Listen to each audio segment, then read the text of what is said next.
Joe and May had been married for many years, but sadly, they didn't have a child.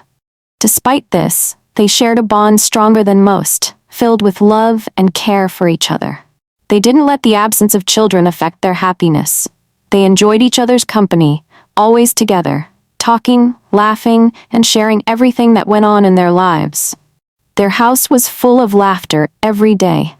It wasn't just the two of them. Even their neighbors often heard the sound of joyful conversations and laughter. The way they laughed together, the way they spoke to each other, made people around them admire their relationship.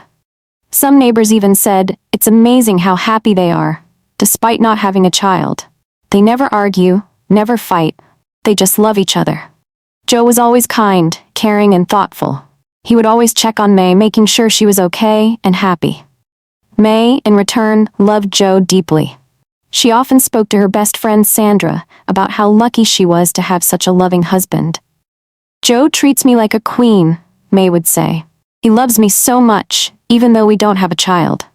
Sandra was May's closest friend, but she didn't feel the same happiness. Sandra was a single woman, and deep inside she longed for a loving husband just like Joe. She had always been alone watching other couples, especially May and Joe, live in happiness. But when May would talk about how good Joe was to her, Sandra's heart would twist with jealousy. She would smile and nod when May spoke, pretending to be happy for her friend.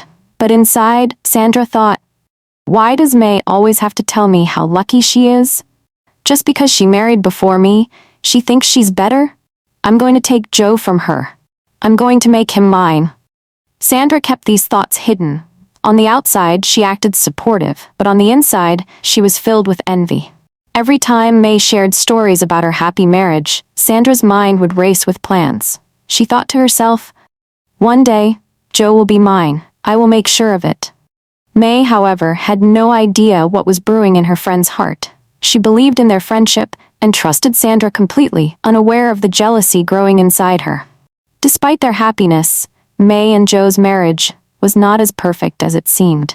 The quiet tension that Sandra held was only the beginning of a much bigger storm that would eventually shake their peaceful life. After many years of trying, May finally became pregnant. It was a miracle, and the joy in their home was beyond words. Joe was so happy, it felt like he could fly. He couldn't contain his excitement. Every day, he would talk to May about their soon-to-be-born child, imagining what their life would be like with a little one running around. The day finally came when May gave birth to a beautiful baby girl. They named her Shelly. Their home was now filled with the sweet sound of a baby's cry and the soft giggles of a mother. May, who had waited so long for this moment, cherished Shelly with all her heart. She loved her more than anything in the world. Joe, too, was a proud father, looking at Shelly with tears in his eyes. May's love for her baby girl was so strong, she dedicated all her time to caring for Shelly. She pampered her, nurtured her, and made sure she had everything she needed. Shelly was her only child, and May's world revolved around her little girl. But not everyone around them shared in their happiness. Sandra, who had always secretly envied May's perfect marriage and now her child, was not happy for her friend. Deep inside, Sandra's jealousy grew stronger with each passing day. She wanted Joe for herself, and the birth of Shelly made her desire him even more. Sandra knew that for Joe to be hers, May had to be out of the picture. She began to plot, thinking of how she could take Joe away from May. Sandra wasn't going to give up. She came up with a dangerous plan that she believed would make Joe hers.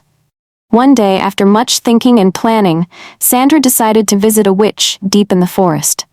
The witch was known for her dark powers, and Sandra knew that she could help her get what she wanted. With a heavy heart and a determined mind, Sandra made the journey to the witch's lair. When Sandra reached the witch, she told her about her problem. "I want you to kill my friend May," Sandra said, her voice cold with hatred. "I want her out of the way so Joe can be mine." The witch listened carefully, then chanted some dark incantations. She called out May's name and performed a spell that would change everything. With a flick of her hand, the witch made May drop dead in her house, just like that. There was no warning, no sign of illness. May, the healthy and vibrant woman, suddenly collapsed and died. Joe was devastated. He couldn't understand what had just happened. One moment, he was talking to his wife, and the next, she was gone. May had dropped dead in front of him, and there was nothing he could do to save her. The shock hit him like a thunderbolt. He cried out in confusion and grief, feeling as if his whole world had collapsed. He could not believe his eyes. Shelly, only 2 years old, didn't fully understand what had happened, but she knew that her mother was no longer there. She cried too, a small baby's cry, but full of sadness. She would never see her mother again. It was a pain that only a child could feel, even if she didn't have the words for it. Sandra was there, pretending to be devastated by her friend's death. She cried and wept, just like Joe, but inside she was cold and calculating. She knew that this was the beginning of her plan coming true. She was trying to look like she cared, but deep down, she was happy. She had finally removed May from the picture. Joe didn't notice Sandra's true feelings. He was too lost in his grief. The loss of his beloved wife was too much for him to bear. He felt like his world had come to an end. He couldn't imagine life without May by his side. He held Shelly in his arms, trying to comfort her, but he felt just as lost as she did. They both had lost the one person they loved most in the world. As the days passed, Joe's pain only grew. He was now left alone, with only his daughter Shelly to keep him going. The house that had once been full of laughter and love was now silent, filled only with sorrow and emptiness. Joe didn't know how to move forward. He was consumed by grief, and it seemed like there was no hope left in the world. But little did Joe know, the darkness surrounding May's death wasn't over yet. Sandra's wicked plan was just beginning to unfold. Joe, in his heartbreak, would soon find himself in a situation he never saw coming. The day of May's burial arrived, and the air was thick with sorrow. Joe, surrounded by family and friends, stood by his wife's grave, unable to believe she was really gone. His heart was broken, and the pain of losing her seemed unbearable. The mourners gathered around, preparing to lower May's coffin into the earth. But then something unexpected happened. Little Shelly, who was only 2, tugged at her father's arm and said, "Daddy, please, can I tell Mommy one last thing?" Joe, though shocked, looked down at his daughter. Sandra, too, stood by, puzzled, as the people around them whispered in surprise. What could this little girl have to say to her dead mother, they thought. They were all curious and a little bewildered. Joe, despite his grief, nodded and said, "Okay, Shelly, tell Mommy what you want to say." Shelly, with tears streaming down her tiny face, walked up to her mother's coffin.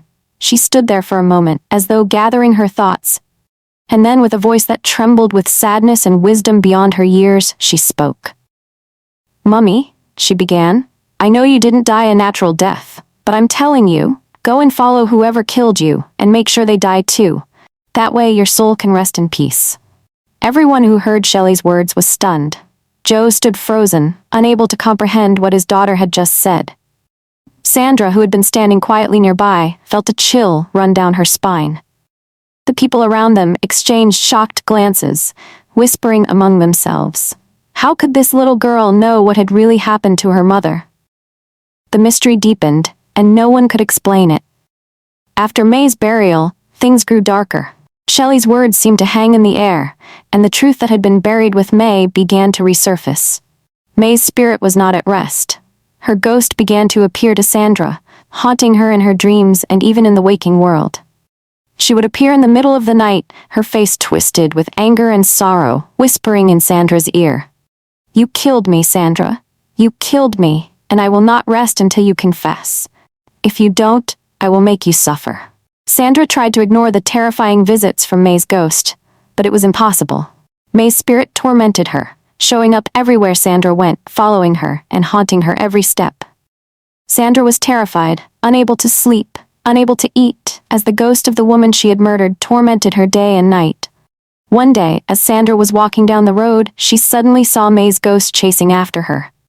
Sandra screamed, running as fast as she could, her heart pounding in fear. "Please, May, I'm sorry, I didn't mean to. Please forgive me," she cried. But May's ghost just kept coming, her eyes burning with fury. Sandra ran as far as her legs could carry her, but soon exhaustion took over. She stumbled and fell to the ground, crying in desperation. People gathered around her, curious about what was happening. With her last breath, Sandra confessed. "I killed May," she shouted.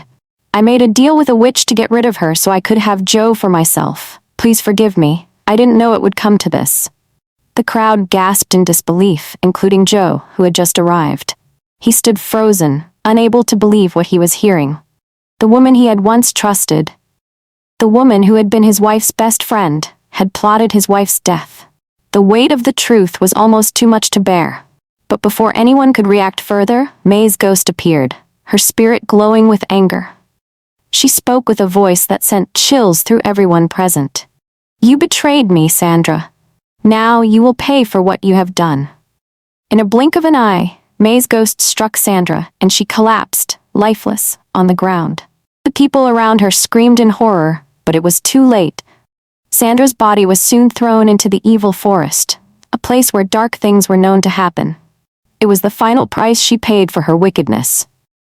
After the terrible events, Joe was left alone with his daughter Shelly. His heart was broken, but he was also filled with a new sense of determination. He vowed never to marry again.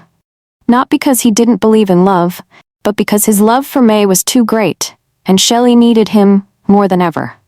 He promised to raise his daughter, to protect her, and to give her everything she needed. Joe devoted himself completely to Shelly, loving her with all his heart. He made sure that Shelly never felt the absence of her mother. He pampered her, cared for her, and encouraged her to chase her dreams. Together, they created a new life, one full of love and happiness, even though it was a life without May. As Shelly grew older, she became strong, confident, and full of life.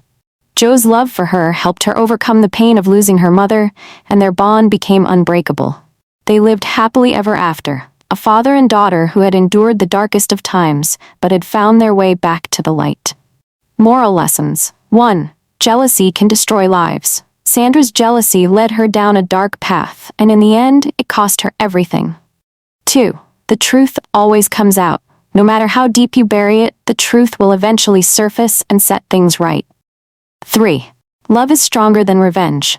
May's love for her family transcended death, and she sought justice, not revenge, which is a reminder that love and truth are the most powerful forces. 4. Cherish your loved ones. Joe's love for Shelly showed that even in the hardest of times, love can be a source of strength and healing. Thank you for taking the time to read this story. If you enjoyed it, please consider subscribing to my channel for more engaging and inspiring stories like this one. Stay with us, and let's continue this journey together. Your support means the world to me. Thank you.